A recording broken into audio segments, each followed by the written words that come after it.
name is Daniel Kaiser. I'm a professor at the University of Minnesota. I'm an extension specialist in the Department of Soil, Water, and Climate. And my background is working with fertilizer guidelines, where I develop and maintain a lot of what we're recommending right now for fertilizer here in the state of Minnesota. So if we look at this year and look at how things are going just based on some of the conditions we have early season, I mean, really the main question in my mind, since a lot of the growers we're hoping have had soil tests taken that have taken care of a lot of their fertility before the crop has went in, is looking at some of those issues that tend to show up early in the season. I mean, iron deficiency chlorosis is one of the main ones.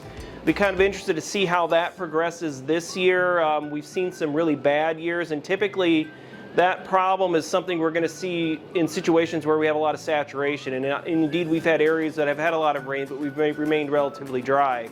So it'll be interesting to see what happens there. I mean, I really haven't heard a whole lot of other issues, other than, we're cool when some of the soybeans were emerging, so there were some things there. But nutrient-wise, I'm not really worried about anything, because again, if you've got the soil test to go by, you should at least hopefully have yourself set up where you have the fertility in place when that crop went in. And that's really been key with a lot of the research we've been seeing, is while we do focus on soybeans with a lot of that research, I've been seeing a lot of instances where the management in just the overall rotation, and where we don't have to be applying every year ahead of the soybean crop, that as long as it's accounted for somewhere within some of those decisions, we've had some pretty good success, at least in maintaining high yield.